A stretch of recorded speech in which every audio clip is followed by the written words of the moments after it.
L'Iconic Business, le luxe by BFM Business. Audrey Maubert. Le luxe s'installe sur BFM Business, un site, une émission exclusive, intemporelle, mythique, responsable et déculpabilisée. C'est Iconic Business. Le bon et l'exceptionnel sont son quotidien, toujours à la recherche du parfait accord, cépage et millésime. Philippe Forbrac, président de l'Union de la sommellerie française, est l'invité d'Iconic Business. Aux avant-postes de la mode et des matières qui seront bientôt arborées, le salon Première Vision, un immense showroom où les grandes maisons viennent dénicher les innovations. Reportage à suivre avec Eva Jaco. Les désirables de la semaine, toute l'actu du luxe, tout ce qu'on a aimé et sélectionné. Rouvenat, un joaillier second empire qui fait un comeback éco-responsable. Sa présidente Marie Berthelon sera avec nous. Et bien sûr, l'iconique capsule, tendances et phénomènes sur les réseaux sociaux. Un pop-up store Dior sculpté dans la glace, c'est en Chine. C'est Iconic Business, bienvenue.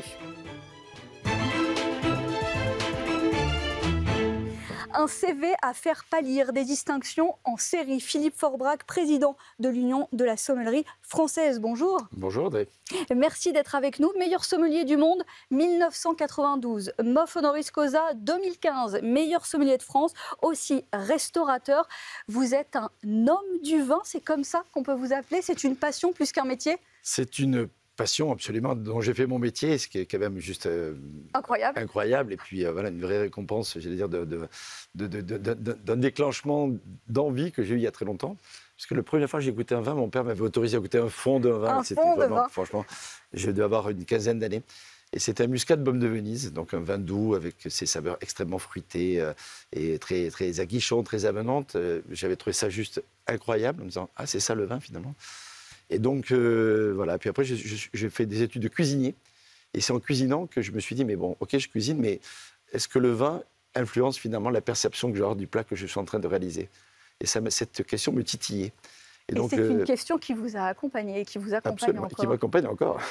Bon, j'ai besoin d'une remise à niveau. Sommelier, c'est quoi? C'est la connaissance, la culture du vin, les régions, les cépages, les problématiques actuelles. C'est la maîtrise de l'art de déguster, c'est la relation client. C'est quoi exactement? Le sommelier, c'est finalement une personnalité qui est au centre d'une filière qui comprend effectivement les productions jusqu'aux consommateurs, en passant par les œnologues, les éleveurs, les metteurs en marché, les distributeurs, etc., etc. Et donc finalement, ce maillon important, qui a été défini en tant que tel par l'OIV, qui est l'Organisme international du vin, qui fait force de loi dans les définitions, finalement, on a réussi il y a quelques années à faire protéger le mot sommelier.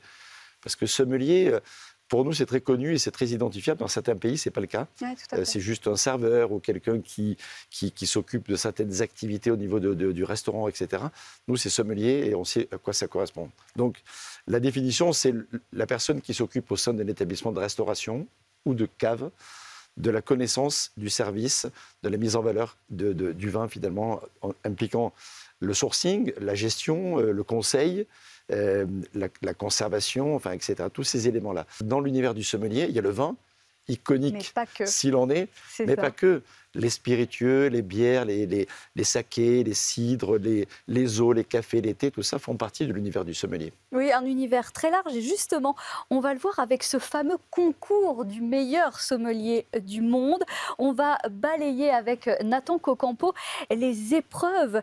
4000 spectateurs, 68 candidats, 65 pays, 3 finalistes, évidemment un grand vainqueur. Nathan, le concours du meilleur sommelier du monde s'est tenu mi-février et c'était à nouveau un rendez-vous de haute volée. Oui, Audrey, champion du monde cette année, le laiton Raymond Thompson. Petit détail qui a son importance et qui montre bien l'ampleur que prend de plus en plus ce concours. La Lettonie n'est pas un pays de vigne avec une culture autour du vin comme la France. En 1969, lors de la première année, il n'y avait d'ailleurs que 7 pays représentés. Aujourd'hui, il y en a 65.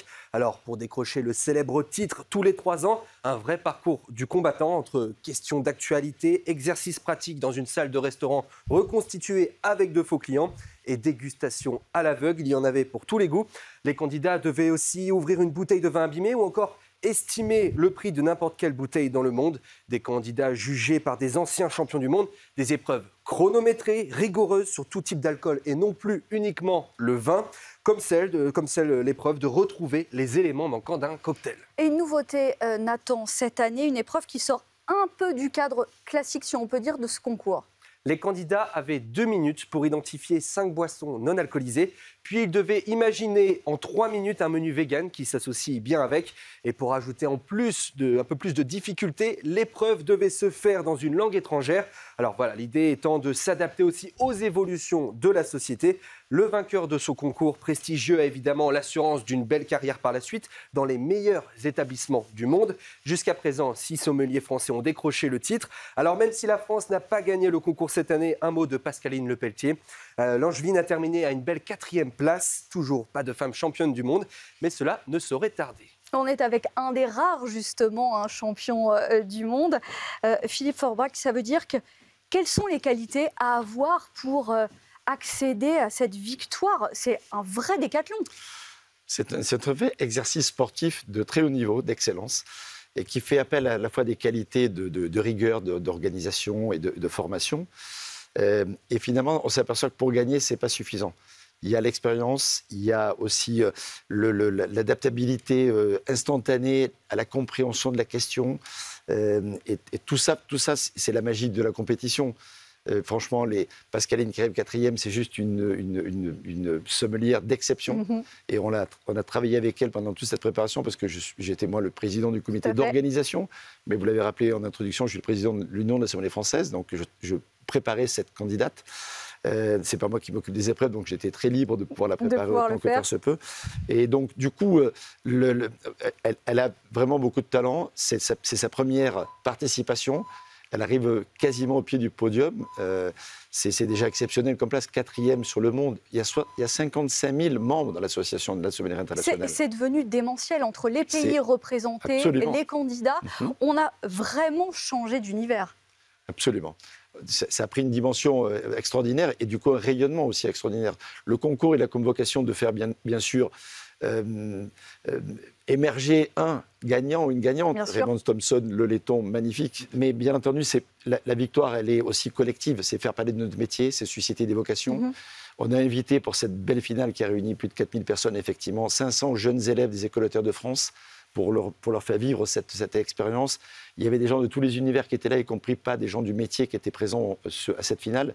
Ça doit susciter effectivement un certain engouement. On l'attend comme ça, en tout cas, on l'espère. Et certaines vocations. Dans votre parcours, je voyais que vous avez été le sommelier du Concorde. Vous sélectionniez les vins de cette cave inédite. Comment on aborde cette mission et comment vous envisagez, vous, votre cave idéale? Est-ce que vous avez votre cave idéale? Est-ce que vous êtes arrivé à ce Graal? Alors, juste une petite parenthèse sur le Concorde, parce qu'elle est quand même extrêmement pertinente. D'abord, c'est incroyable d'être le sommelier du ciel, comme l'avait titré un de vos confrères à l'époque, et d'être dans le Concorde de temps en temps pour pouvoir faire goûter et ressentir les réactions des gens qui sont très différentes. En altitude, on a un dessèchement de l'air. Alors, sur le Concorde, c'est moins le cas que sur d'autres types d'avions, parce que le vol est plus court. Mais dans un vol classique Paris-New York, même si c'est 7 ou 8 heures, entre la collation du début et la collation de la fin, on n'a pas le même palais parce que le palais est beaucoup plus sec. Voilà. Il y a des sensations comme ça d'adaptabilité, mais dont il faut tenir compte parce que les paramètres sont super importants. Ensuite, la cave idéale, j'allais dire, elle est vraiment personnelle, la cave idéale.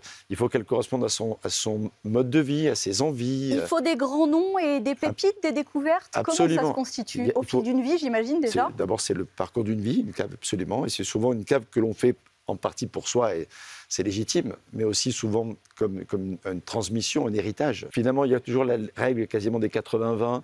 Il y a 80% des vins qu'on a là, et en volume, ou en nombre de références qu'on ne consomme pas souvent parce qu'ils sont là vraiment pour alimenter des moments d'exception. Mm-hmm. Et il y a 20% de vins qui ont une rotation plus rapide, comme on dit dans notre métier, mais c'est la même chose pour un particulier. Les vins sympas, des vins de copains. C'est encore le cas aujourd'hui parce qu'on boit moins, mais mieux. Ce découpage est encore vrai? Ce découpage est encore vrai pour ceux qui ont une cave. Ce qui est sûr maintenant, c'est qu'on a moins de caves qu'avant, pour des raisons à la fois d'immeubles, de construction, de place, notamment dans les grandes villes. Également de sécurité, parce que malheureusement, beaucoup de caves sont visitées, comme on dit. Ouais. Et donc, il y a des gens qui hésitent maintenant à investir dans les caves. Alors, ils font stocker leurs vins dans des caves sécurisées. Et puis, parce qu'il faut savoir aussi, quand même, que la grande majorité, mais quand je dis la grande majorité, c'est 90% des vins, sont achetés, sont bu quasiment dans les 24 heures. Oui. Il faut quand même savoir comme on perspective. On ne conserve plus de la même manière. On va acheter chez le Cavis du coin ou dans le rayon qui va bien à côté, etc.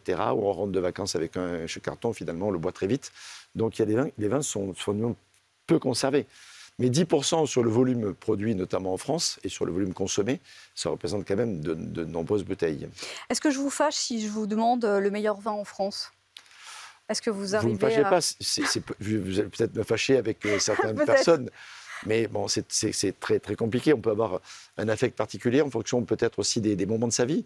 Moi, j'ai commencé, par exemple, je suis né à Marseille, j'ai grandi en Provence et dans le Rhône et dans les Alpes.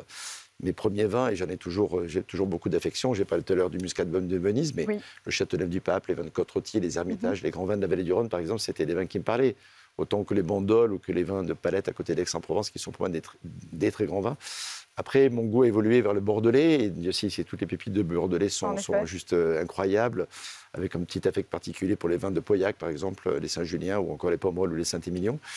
Et les Graves aussi, si j'oublie ça, les Graves, j'aime beaucoup les Graves. Mais voilà, et les Pessac-Léognan en particulier. Mais maintenant, les Bourgognes m'interpellent.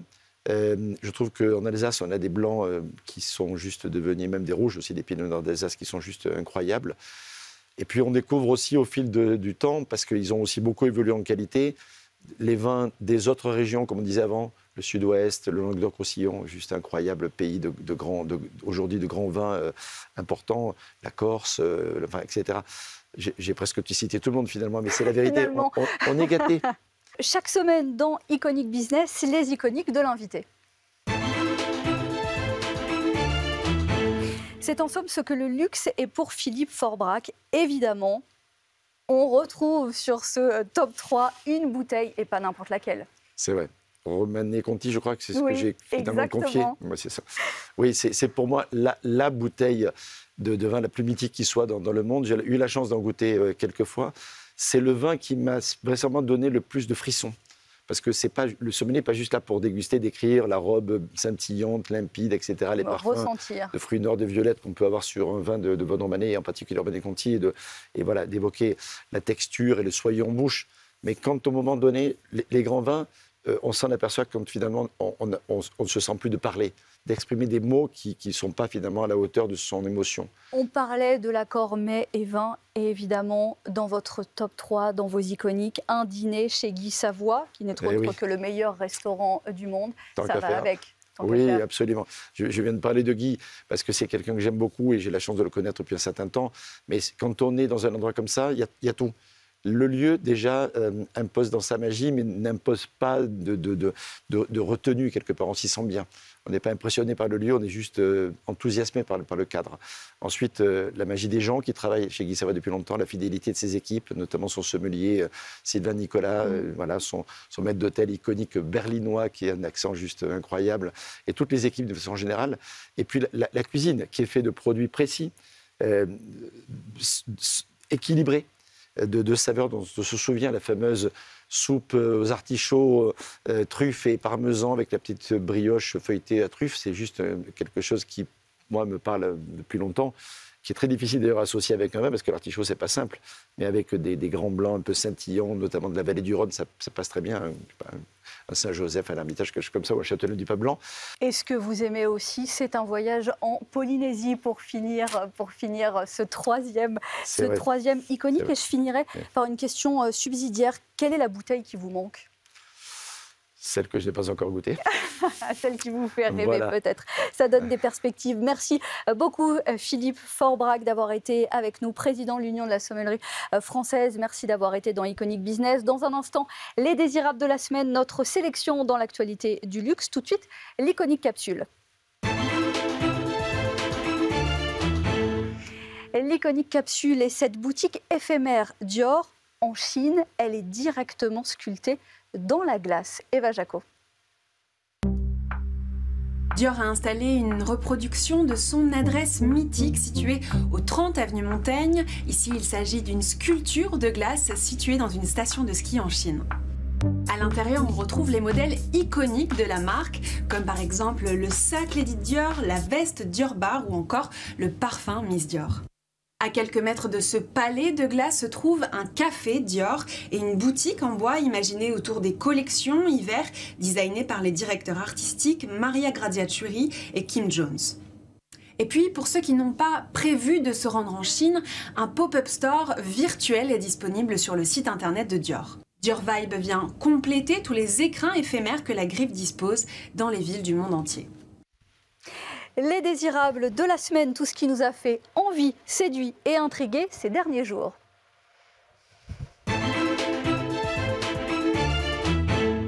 Avec Marie Berthelon, cofondatrice et présidente de Rouvena, de la joaillerie circulaire. On va y revenir avec vous dans un instant. Bonjour. Bonjour Audrey. Nathan Cocampo, tout ce qui a attiré votre attention. Avant cela, je vous propose d'aller au cœur des matières, celles-là même qui serviront aux maisons de luxe.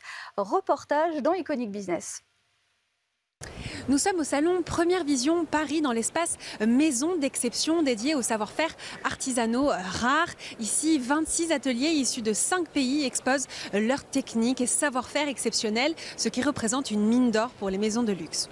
Ça intéresse les maisons de luxe parce que ça permet de faire des produits uniques, mais pas seulement. Ça permet aux maisons de luxe aussi de conserver ces traditions. Elles sont extrêmement sensibles à la défense de ces savoir-faire qui contribuent en fait à faire une mode exceptionnelle, une mode rare et puis une mode extrêmement créative par l'innovation des matériaux qui sont utilisés. Soie, plumes ou encore matériaux durables, nous allons rencontrer 3 ateliers qui utilisent des techniques ancestrales et innovantes. Authentic Material valorise les matières naturelles inexploitées des grandes maisons de luxe. Leur dernière création, une version de la robe Paco Rabanne. Noémie Duménil, cofondatrice d'Authentic Material. La création, elle porte vraiment sur le matériau. En l'occurrence, là, l'objectif qui était demandé par Paco Rabanne, c'est de remplacer le matériau PVC par un matériau plus sustainable. Nous, notre métier, c'est de valoriser les gisements en fin de vie de nos clients. Là, en l'occurrence, ils n'en avaient pas à nous proposer, mais donc on a proposé le coquillage. Nous, on est essentiellement orienté cuir sur un nouveau matériau qu'on va réutiliser, que le client va réutiliser. Et typiquement, la maison Chanel est rentrée à notre capitale au mois de mai dernier pour soutenir cette démarche. Côté tissu, Janaïna Milero travaille la plume depuis 10 ans. Elle nous parle de sa dernière création. J'ai réalisé des tissus notamment pour la maison Dior donc c'était une sorte de rési de plume pour Dior Haute Couture. J'ai travaillé notamment pour la maison Guerlain sur des décors de vitrine et aussi des décors de boutique qui avaient vocation donc, à présenter la dernière fragrance du Mont Guerlain, le Mont Guerlain Sparkling. Donc c'était des sculptures vraiment qui mêlaient plume et métal. Autre innovation dans le domaine du textile, Céricine a mis au point une nouvelle matière naturelle à base de soie, fabriquée par des vers à soie, qui file la fibre à plat et qui permet de s'adapter à plusieurs accessoires pour la mode. Ici, plusieurs milliers d'acheteurs se sont succédés pour dénicher la perle rare qui saura construire avec eux les pièces remarquables de leur future collection.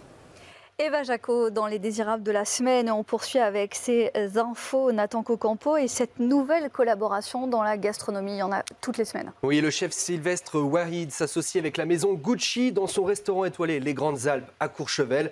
Maison de mode oblige, l'équipe de salle féminine porte désormais la combinaison en faille avec ceinture à la boucle G. Côté sommelier, là aussi, un costume de la maison Gucci. Un restaurant qui allie donc la gastronomie aux pièces haute couture. Le menu expérience est à 395 €.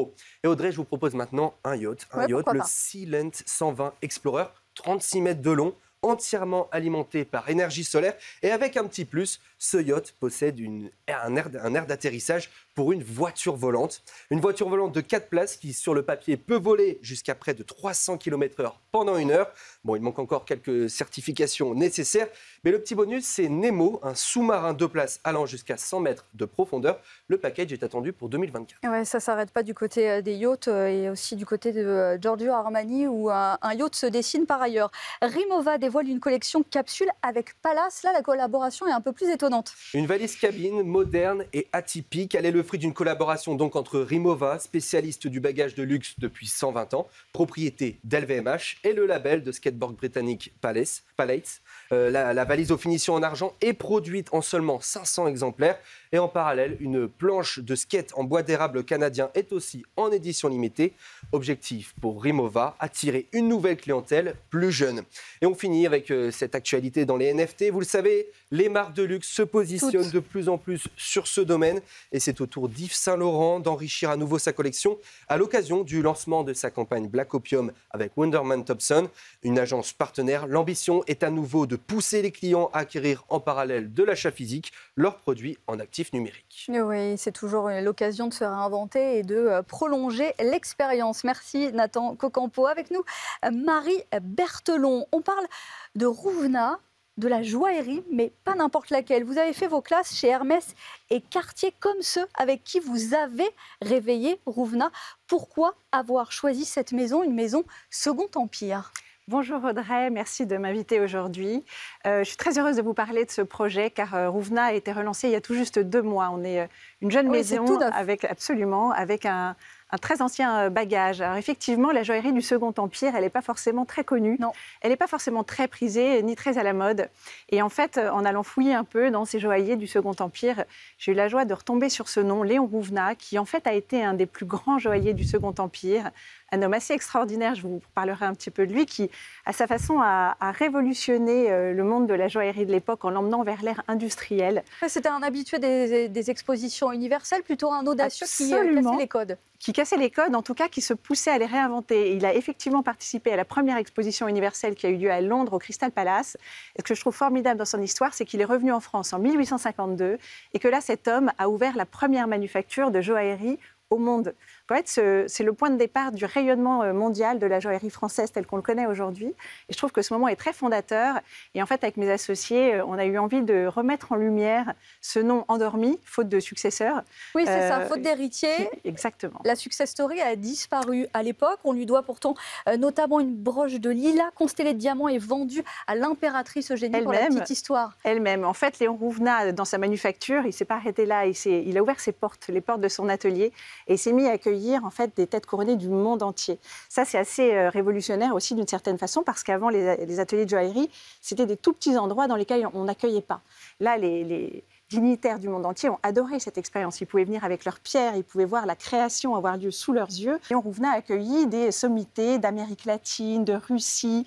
Il a vendu pour le Shah de Perse. Enfin, son histoire est assez formidable. Il y avait déjà une belle histoire, donc le socle de l'histoire à raconter. Et en fait, vous êtes complètement en train de réinventer le processus avec des règles différentes. Avec des règles différentes, vous avez totalement raison. Et on a passé beaucoup de temps, je dois dire, à se pencher sur comment inventer un business model complètement différent et comment emmener cette joaillerie qu'on aime tant vers l'ère de l'éco-joaillerie et vers la circularité que la mode embrasse énormément aujourd'hui, mais qui est finalement balbutiante, j'ai envie de dire, dans le monde de la joaillerie. Timide. Alors, comment ça se concrétise chez Rouvenat ? Alors, chez Rouvenat, en fait, la circularité, qui est un bien grand mot, c'est des matérialisations très concrètes. Donc, on commence par remettre en lumière un nom endormi. Ça, c'est très important. On s'appuie sur des archives et sur un patrimoine. Il se trouve que pendant le Covid, j'ai eu la chance de retrouver les archives de Léon Rouvenat chez un petit bouquiniste parisien. Donc ça, c'est venu nourrir notre réflexion autour de cet ADN. Les nouveautés, les créations. Absolument, absolument, dont on s'imprègne et qu'on réinterprète, évidemment. Notre super directrice artistique, Sandrine Delage, s'est plongée dans ses dessins avec délice. Mais aussi concrètement, chez Rouvenat, on utilise de l'or et de l'argent recyclés. Et puis, on fait une chose que personne ne fait aujourd'hui. On va utiliser des pierres anciennes exclusivement. Mais vous allez les dénicher où ? On vous les apporte ? Vous les trouvez dans des coffres abandonnés ? Comment ça se passe ? Alors, c'est une filière à construire parce que c'est une filière qui n'existe pas.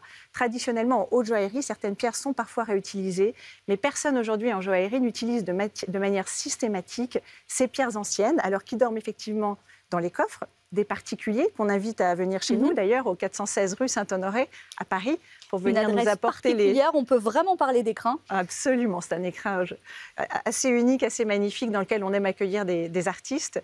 Ces pierres, on les trouve aussi chez les négociants, qui ont tous en fait des pierres un peu singulières qui ne rentrent pas dans les plans de collection des maisons traditionnelles. Et nous, c'est cette singularité qu'on va aller chercher justement et qui nous parle. On les achète aussi sur les maisons de vente, on achète aussi des démontés d'anciennes créations d'autres maisons de joaillerie. Bref, c'est une aventure assez palpitante. On est accompagné pour ça par une grande experte avec qui je travaillais chez Cartier, qui nous a suivis dans cette aventure, qui est une gémologue renommée et qui nous aide à naviguer dans ce monde très intrigant et très complexe des pierres anciennes. Et avec de la technicité et de la technologie d'aujourd'hui pour garantir la circularité, une blockchain qui enregistre de façon digitale l'ensemble des certificats d'authenticité qui vous permettent un sourcing et une traçabilité. Exactement. Il est fondamental lorsqu'on se positionne comme un grand joaillier, a fortiori lorsqu'on réveille un grand nom tel que Léon Rouvenat, une maison avec un grand héritage qui fait partie du patrimoine français, de pouvoir garantir ce que l'on propose. Donc évidemment, nos pierres sont toutes sélectionnées une par une par ce duo magnifique qui est notre acheteuse de pierres et puis notre directrice artistique. Et ensuite, toutes ces pierres sont évidemment certifiées et inscrites dans la blockchain. Alors notre blockchain, elle est un peu particulière. Aujourd'hui, dans le monde de la joaillerie, tout le monde va chercher à comprendre d'où vient la pierre. Et c'est ce que j'appellerais la blockchain amont. Nous, en fait, on va s'attacher à dire de quand vient la pierre, pour aller montrer qu'elle est ancienne et pour l'accompagner dans ses vies futures. C'est un changement de paradigme assez intéressant et on ouvre la voie sur cette façon de travailler qui n'est pour l'instant taclée par personne. Un éventail de prix, je dirais, entre 2 000 et 20 000 euros pour le positionnement grossièrement. Un peu en dessous, je me permets. En fait, on commence à 750 euros. Bon, il y a donc un prix d'entrée. Il y a un prix d'entrée, après, ça peut grimper. Et cette consécration, c'est avec ça que je terminerai avec vous, et le bolt des rubis, des aigues marines, entre autres, et cette pièce cadenas inspirée des rosaces de l'époque, une version haute joaillerie lors de la Fashion Week haute couture. C'est la consécration. Alors c'est la consécration, je vous remercie de le dire. De pouvoir la présenter. En tout cas, exactement, c'est un grand moment de haute joaillerie. Ça a été l'opportunité d'accueillir chez nous, au 416 rue Saint-Honoré, tous ces clients, toutes ces personnes autour d'une expérience décomplexée et joyeuse, un peu à l'image de votre émission, j'ai envie de dire, autour de la joaillerie. Le début d'une aventure, Rouvenat avec Marie Berthelon, cofondatrice et présidente de Rouvenat de la joaillerie circulaire. Merci d'avoir été avec nous. Iconic Business, le luxe par BFM Business, exclusif, intemporel, mythique, responsable et déculpabilisé, toutes les semaines sur BFM Business et dès à présent sur le site et les réseaux sociaux. Iconic Business, le luxe by BFM Business.